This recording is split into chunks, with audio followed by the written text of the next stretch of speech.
Hey everyone, I'm excited to be hosting tonight. My name's Tracy for everybody, for our beautiful team. I'm really excited because I get to talk about the amazing Kerrie tonight, who is my gorgeous teamie, and have her in the hot seat. So it is Tuesday the 27th of March. And what we like to do with these hot seats is, I guess, talk about our own little businesses and share our wins, share our challenges, and run through, the bits and bobs that I guess work and where we, need some feedback on. So Kerrie, for those who don't know Kerrie has an amazing blog and business called the Opulent Lifestyle Collective, and she uses Juice Plus as the vehicle to also help boost that along as well, because obviously everybody needs to shine from the inside out. And she's also an engineer by trade as well, so she wears a lot of hats. So Kez, if you can unmute yourself, darling, whilst eating dinner, sorry.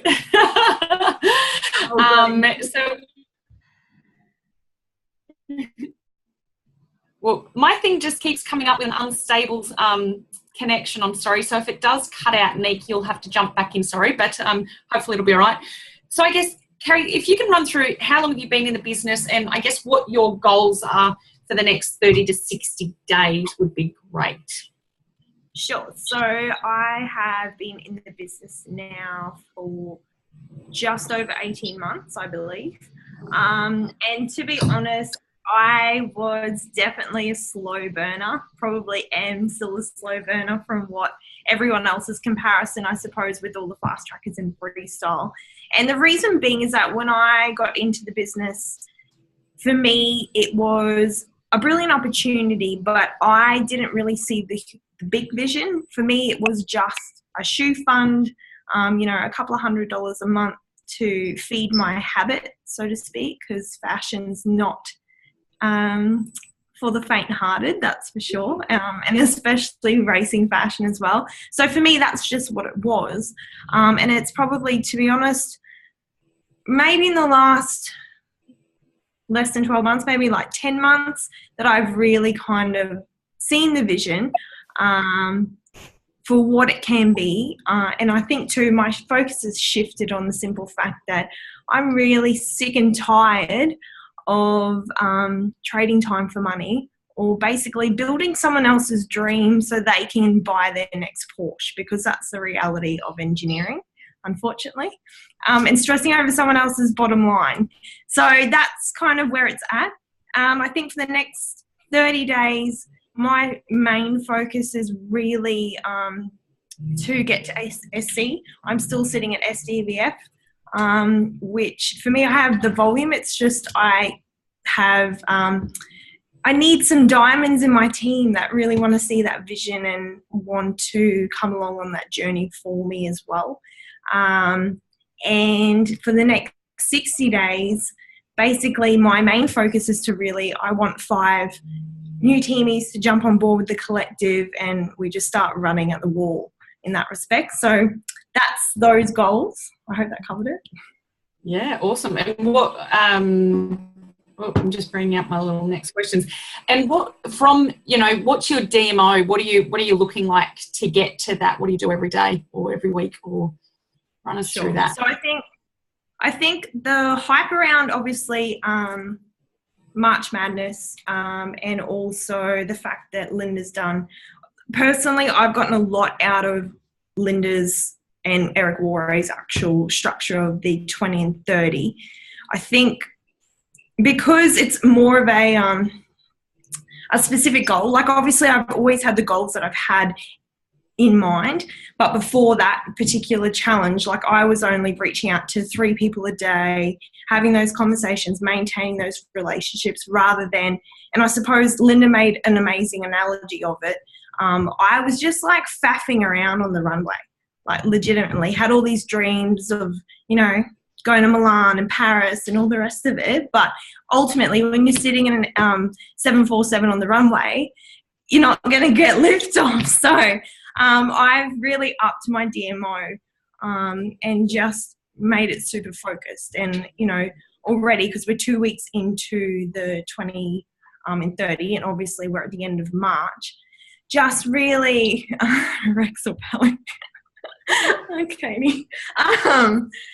Just being really diligent in the fact of using as much time as I can possibly can. So I've been getting up even earlier than usual to try and either have all the messages sitting there ready to send at a reasonable hour. So once they've all been drafted, that way I can just go. And just honestly realizing what this is and treating my DMO with that. So just not being afraid of anything anymore and just chasing after people that I don't even think would have any interest. But when you're having those conversations with people, they've been watching the background. And that's because up until that point, as I think Neat mentioned in one of the posts, that I've been doing consistent posts in Facebook and social media and creating curiosity and that pretty stuff I'm good at. That's easy. But ultimately, if you're doing all of that and you're not reaching out to people consistently but on a volume basis, then you're not going to impact people in the same way, because ultimately, and what I've realized, we all crave connection. So by putting up pretty posts, people see them, but just because, they don't like it or whatever doesn't mean they don't see it. But when you actually message them and reach out to them, they're like, oh my gosh, I love that post that you did the other day. Da, da, da, da. So it's, I don't know, my mindset has definitely shifted on my DMO and what I can do and what I should be doing. Yes, the high-paying activities are really important and imperative for this business, but I'll be completely honest, they used to overwhelm me because my schedule is beyond ridiculous. And that's not a cop-out, because everyone has the same amount of time. We all have the same time as Oprah and all the rest of it as well. But when, for me, I can't have complete control over my schedule all the time, because I am still working full-time and also running my styling business and, a few other bits and pieces on the side, that was overwhelmed. So, yeah. And I will just, if possible, for those who don't know what you're talking about when you talk about the 20 and 30, because I know a lot of people have thought, oh my God, there's no way I could do what they say about the 20 and 30, like reaching out to 300 people in a week sort of thing. Run us through, when you say you're just reaching out to people now, give us the background there. Sure. Are you hunting down friends? No. So Eric Worre, I'll be completely honest and upfront. The structure of 20 and 30 makes sense. To me, I was sitting in, if I hadn't have gone to Linda's morning, I probably wouldn't have done it. The reason being is that I've really resonated the last 3 months in particular, and it really started in the beginning of January, between the fact that we had that amazing training from Scott Harris, and I realized that my time is what my biggest, that's my biggest virtue. But because I wasn't scheduling my entire week down to 10-minute blocks is why I was wasting time. So from that, moving through to what the 20 and 30 is, on Eric Worre's terms, it is literally that. You are reaching out to, and he suggests, around 300 people in the 30-day periods. You're booking back-to-back appointments. You are just going hell-bent for leather is the best way to describe it. So when I first read his version and listened to it, I was like, no, not for me. I can't dedicate 8 hours a day on top of my full-time job, on top of everything else. I mean, I'm already cutting into sleep. I'm probably going to be a zombie if I do that. It's not, I'm double dosing Juice Plus now anyway, but it's probably not plausible. So for me, I'd already dismissed it. And it was only when, obviously, Linda breaks it down the way that she does. And look, honestly, Linda's like my golden woman. I love her. I think the biggest switch for me is just being heart-driven. That's why I got into this business. That's why I love all of you women. I mean, everybody. I shouldn't just say women, but that's why I'm attracted to, our tribe, our collective, our whatever you want to call it. It doesn't matter. It's a group of women that all are on a mission to do something and make an impact. And that's why I got into this business. And what I was finding was I get caught up. I'm a people pleaser. So that's my mentality, as in that's my type A personality. If I'm doing something, you know, that's against my grain, which doing 300 reach outs and all the rest of it is against my grain, because I feel like I'm hunting people and just talking to randoms for the hell of it. That's where the shift was from what Linda said, is you treat this how you want to treat this, but basically you're in action. And I think that's the different mindset switch that I had. Like, I have just gotten into action because I've set myself a goal for the middle of the year as well, to be able to go part-time so I can be focusing on my styling. I know what I need to be doing that, but then also too, I need to be working. I've already got team, but I need to be working with people that want that. They're hungry to impact people's lives. They want to make a difference. And I think I'm just running at the wall. And I think that's proven something not only to myself, but also up until this point, I've been playing small and haven't realized anything, but also just faffing around. Like, I don't know what I've been doing up until now. You've been working. So that's yeah, definitely. But yeah, been working hard, but you're a lot more focused now, and as you say, you're doing the more, I guess, converting high-paying activities.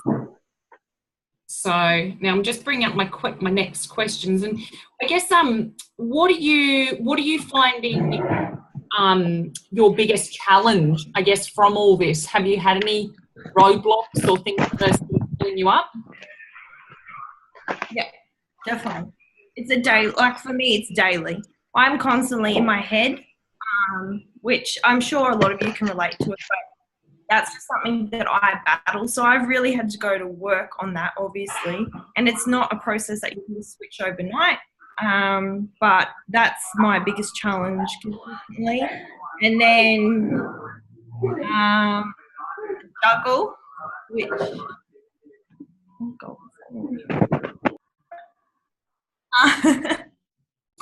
the juggle, just of full-time work with obviously building a sideline business as well, which obviously tees into everything. But also, I have written notes. What else I said? Oh, still being like making sure that everything's attractive to people, as in, you know, my posts are inspiring, or I'm creating curiosity, I'm not spewing, but it's still alignment to what I'm doing as well. So I wouldn't say it's a struggle, but it's something that you have to be consistently conscious of. And I think that's not for everyone. It's just specifically for what I suppose the way to explain it is, Juice Plus for me is definitely, as you said before, it's a vehicle, but I have a bigger vision of what this is for my business overall. So Juice Plus ties into the Opulent Lifestyle Collective.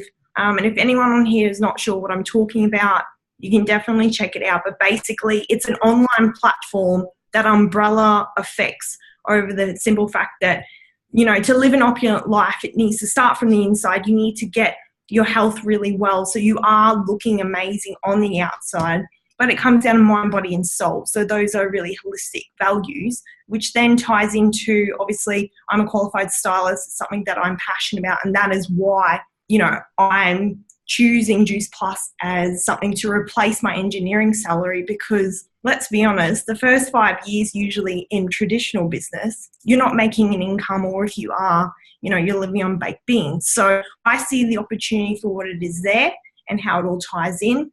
But overall as well, the team that I bring on are part of the collective is what I've marketed as. And, you know, like, ultimately I see it as an empowered girl gang that are kicking massive goals, whatever realm that is. Obviously my avatar is quite specific. Thus the reason why my posts are a certain way. And if anyone watched Sophie Hughes's video on Monday night, training, yeah, it's the same thing. Like, she's very specific in what she does. And as I said, I've been watching her journey for, you know, probably 9-10 months. And I think, Tracy, you put me on to her originally. her posts are very specific and strategic, and that's kind of what I try to do as well. So that's the struggles. You do well, love. You do well. It always looks amazing. So, what is working for you at the moment? What are you giving yourself a high five for? Talk us through your conversation. I know you've got lots going. Conversations, yeah, sure. What's working for me conversation-wise is that script that I think, Nick, you put in the Boss Babe, the messenger thing a little while ago. I tweaked it the way that it resonates with what I'm doing. But if I could just find one.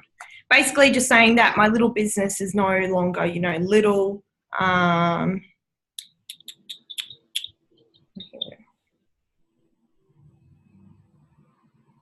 Also, I was wondering if you could help me out. This is obviously after I've built a little bit of rapport with people. I'm kind of all over their stuff, or that's where they've obviously given me feedback, whether I've seen this, etc., etc.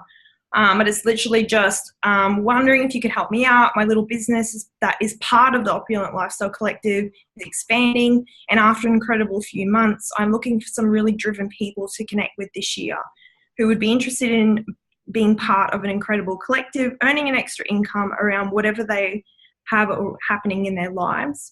I'm particularly passionate about working with heart-driven women who are ready to say yes to more in life. Do you happen to know anyone who's interested?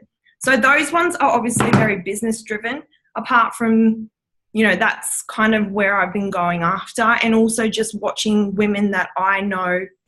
Obviously, I'm aligned with a lot of women that do a lot of racing fashion. I will reference that a lot because it's an expensive sport, so to speak. And they're the sort of people that, that extra bit of income in the start, obviously, it really helps. But the other thing is that obviously once I've either spoken to them or we've gotten to a point that I can send them a link, I'm sending them, because most of them are coming from either a corporate-based background, etc.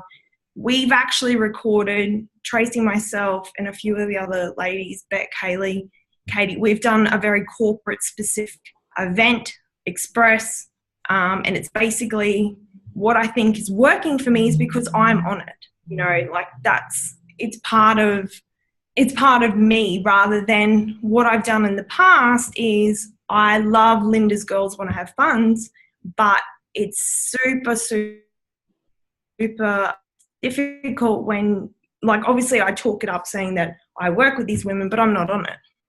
And that's the other reality too. And a lot of the feedback is, you women are so passionate, and even for people that it's not for right now, which is completely fine, they're like, I just can't get over how passionate you are. Having that would be amazing in my life. So that's kind of what's working for me at the moment as well. And then, as I said before,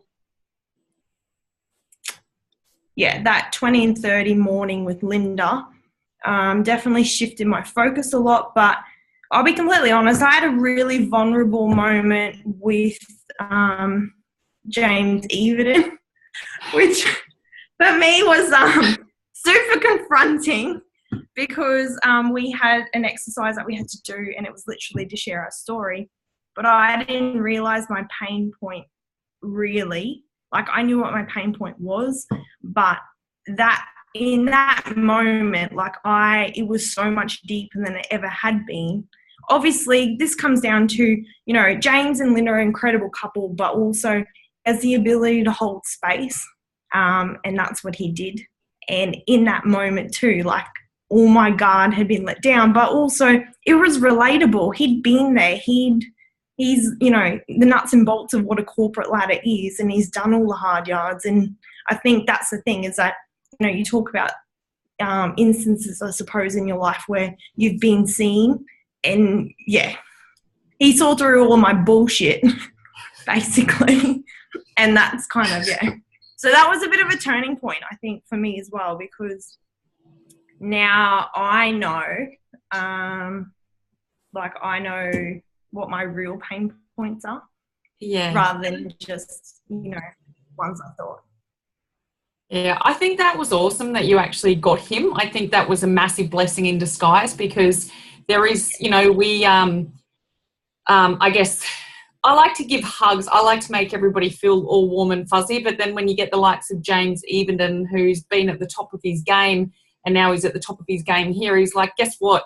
At the top of this game still sucks. You're not, you know, you're still trading time for money. Whereas, you know, with this, at least, and he talks about that a lot on this Tuesday night event that I go to, is, you know, when he actually looked deep into his own soul, I guess, as well, he went, far out, yeah, I'm climbing the corporate ladder, yeah, I'm making good money, but I'm not having fun. I'm the one working till 7, 8, 9 o'clock at night while my family's out having the fun. And I think that's when you sort of shift it. And he just went, you know, I can earn good money doing this. At least I get to choose more with that. So I've lost you guys, unfortunately.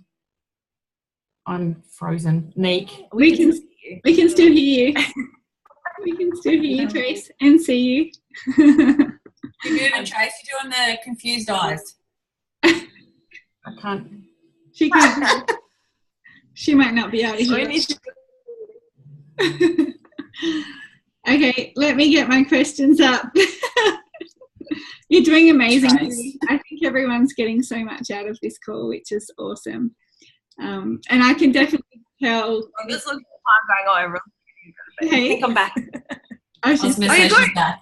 Sorry, guys. It just went. Everybody was frozen on my screen. I could hear shattered like little bits. But that's actually the end of our questions now. I guess we open it up to the floor. Has anybody got any questions for Kez or Neek, Kylie, anyone?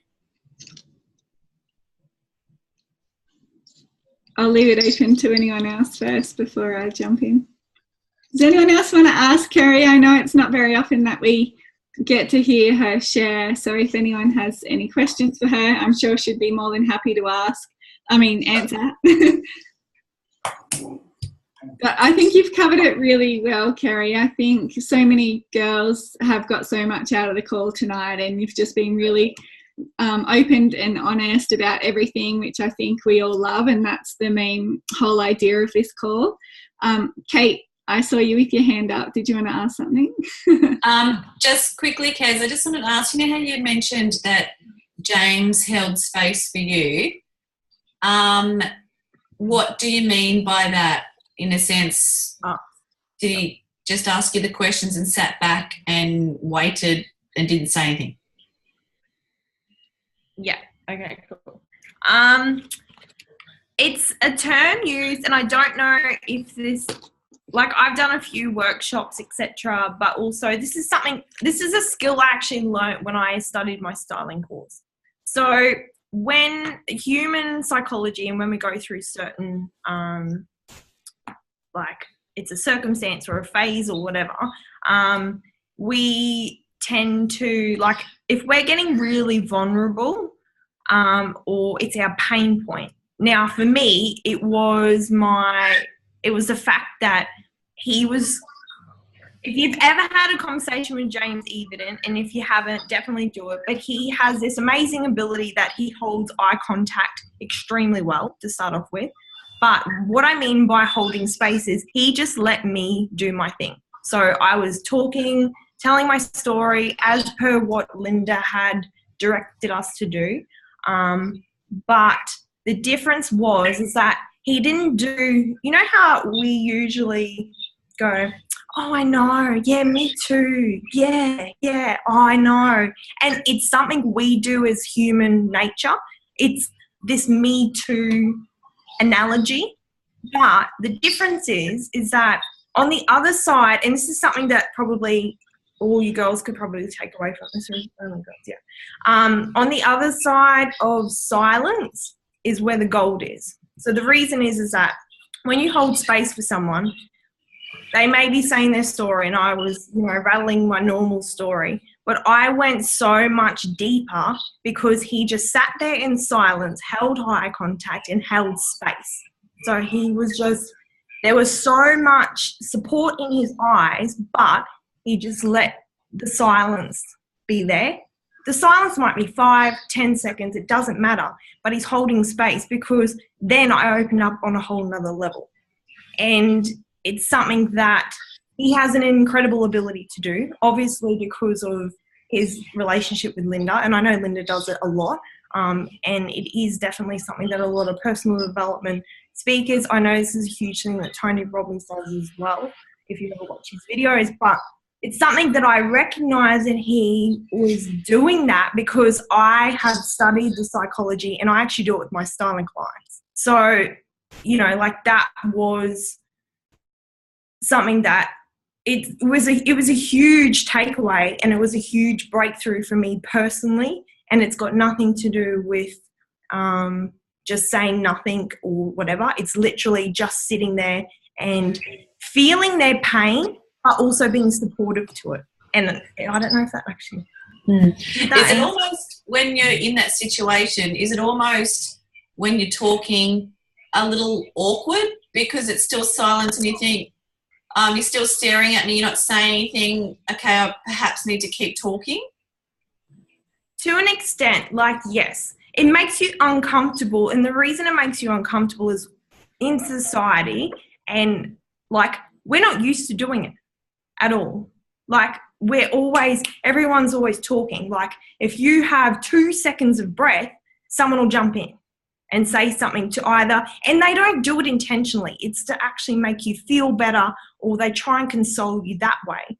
But it's actually like it's actually a psychological thing for people in a vulnerable state. That's where you can find more, because they actually go back into their own thoughts and go a little deeper, if that makes sense. So for me, I was saying my story and nutted it out, like I had my story pretty down packed. It's the same story I've been telling the whole 18 months. But it wasn't until that point that I actually realised what the real pain was. Yeah, it's time for money, etc. But also too, it was living this lifestyle of what my career was. And I was scared shitless that this business opportunity isn't going to be able to suffice it quick enough. So my pain point was money stories. So like, I didn't know that. But now that I know it, that's where my like undoing is. Because I didn't actually, subconsciously, I had all these stories like running around the back of my head. But it's not until he held space that they came out in the open that I was like, shit. Excuse me, French, sorry. And that's why there's tears, and that's why you go deeper, and that's why, for me, personally, I'm more focused now. And even though, like, for me, I set a goal. I wanted to be SC by the end of March. It hasn't happened. But one thing I've also learnt, I need to cut myself some slack, like literally. And I know people say that to you all the time, and Trey says it all the time to me as well, and it's true. Like, I've got a lot of stuff going on, but we all have things going on. But just because, you know, I think, again, that training with Sophie just really resonated with me a lot last week. It took her 4 years to get to NMD. It took Linda, you know, how long to get to where she needed to as well. We all just need to hold space for ourselves to go, okay, this is what it is. Like, this is what I'm doing. If I hadn't have started my styling business, then I probably would be able to put more time into it. But I tell you what, if I didn't have Juice Plus, I would never have done my styling business at all. Like, I wouldn't have backed myself. I wouldn't have, you know, like, that's the other thing as well. The personal development that we have at our fingertips consistently, it blows my mind that you can jump on for 30 minutes with Linda on a live, get a good, like, shaking down of just, what are you doing? You're being an idiot. Like, just be a flipping lion. And to be honest, I've said that video to so many of my friends and my family, and just be like, be a lion. It's true. Like, that's the sort of thing that you don't realize what this business is doing. And I think that's where I cut myself some slack, that it's not just money. Like, yeah, it's not just levels either. Like, yeah, okay, it'd be nice to be at least Q, because I've been here for a while, you know. Be nice to, like, have a nice little paycheck every month, rather than look at your paycheck and go, really? But your paycheck's a reflection of how much work you're doing. And I was just faffing around. So that's the reality. Oh, Kez, I could listen to you I'm all sorry, night. I'm just like babbling.